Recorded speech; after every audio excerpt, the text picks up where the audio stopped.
Hi guys, I hope you are doing well. My name's Jack and welcome back to another video. In this video today, I'm going to be discussing two huge warning signs that in fact could bring an end to the bull market of this cycle and result in a huge wipeout crash that could potentially last 1 to 2 years. So all that and more in this video. But before we get in, I just want to ask you, if you don't mind, please do consider hitting that subscribe button. I'm not joking, you guys. It really does help me out. This is a new channel, and any of those engagements you can give me really helps the algorithm find me. You can always unsubscribe at a later date if you so wish to. So with that out of the way, let's get into the video. So I've got two warning signs I want to talk to you about today. I'm going to be giving you my thoughts on them and sort of what actions you can take to protect yourself in the event of catastrophic loss. Okay, so let's dive in. So the first one is you probably know about it already. The yield curve, the US yield curve, the 10-year and the 2-year, has just uninverted. Now, everyone was talking about this a couple of years ago when it inverted. And basically, what this is, if you don't know, this indicator has done an excellent job predicting the last 7 recessions, right? Which also lead to huge market wipeouts, huge market crashes. Okay, but everyone thinks it's when it goes below the line. It's not. It's when it goes above the line. That's what actually triggers the recession. Okay, and guys, I'm sorry to say that we have just confirmed a close above this red line, so we are now uninverted. So let's take a look at what has happened in the past when this has occurred. So I've just put this on my chart as well on TradingView, so I can sort of visualize this for you. So I'm going to overlay the S&P 500, which I know this is more crypto, guys, but the S&P 500 and the Bitcoin, they're completely correlated.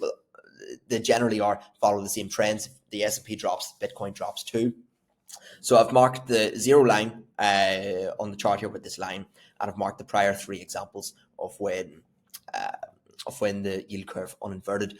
So the first one is in just January of 2001. The yield curve uninverted here above the zero line, and the S&P entered a huge bear market, resulting in catastrophic loss.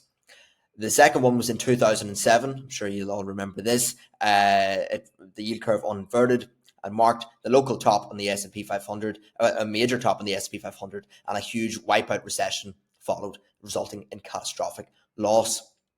In 2019, just before the COVID crash, the yield curve uninverted and resulted in, I'm sure you remember for Bitcoin, Bitcoin resulted in a wipeout drop that wrecked a lot of people. Now, thankfully, that time didn't last too long, but that's basically because the Fed just turned the money printer on and got us out of it.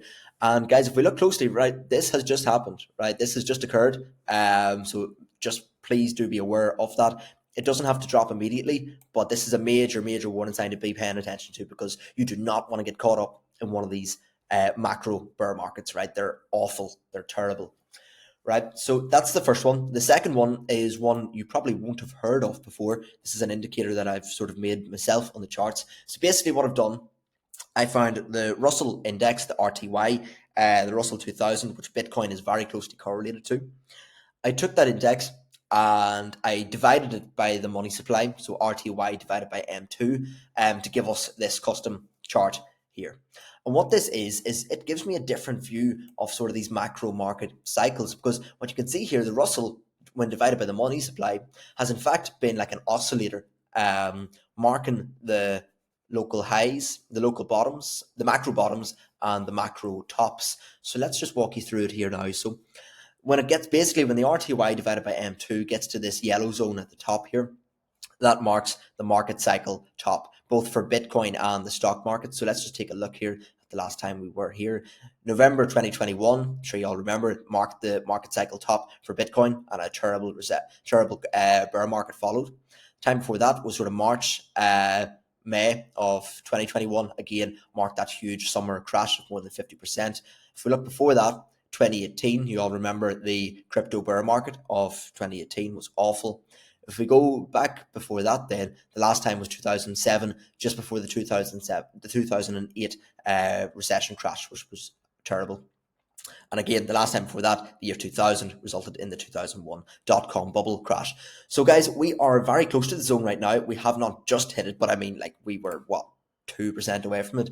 2% away from it. So that's close enough for me. So this doesn't have to play out immediately, guys. Like it could be anywhere from 58 days to 330 days. If we overlay the S&P 500, just to show you.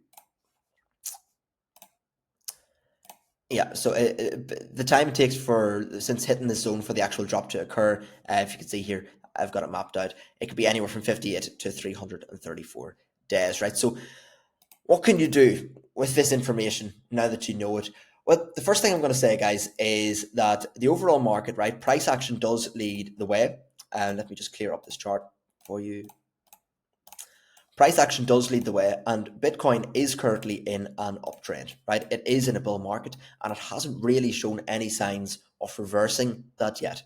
The same goes for the S&P 500. Again, the trend is your friend in these sort of scenarios, and right now the trend is up. But basically, what I would encourage you to do with these signals is keep them in your mind and be cautious in the market. Be aware of them. Know that the trend is still up, but also be aware that you need to pay attention for any bearish signals that you find in the chart, because you'll need to give them more. They will now have more power because of these two macro bearish signals. So if you start to see a good example of this would be seeing the S&P 500 or Bitcoin breaking below their EMA band. I'll move the chart to Bitcoin here. You're more interested in that. So yeah, if you were a good example of to be concerned was if we sort of saw Bitcoin break below its EMA band here, that would basically I'd sell everything at that moment, just in the dollars, just for my own safety. Sort of you would use this sort of like a example here when you broke down and rejected it. So there you have it. I will be keeping you updated. It's not all doom and gloom. The trend is still up on the down on the on the immediate short term. The price action is still looking bullish, but these cracks are appearing, but they can take a while to play out. So we just need to be aware of them and be cautious in the market. So I hope you did get some value from that video today. If you did, please do consider subscribing and hitting that notification bell. Really does help me out, guys.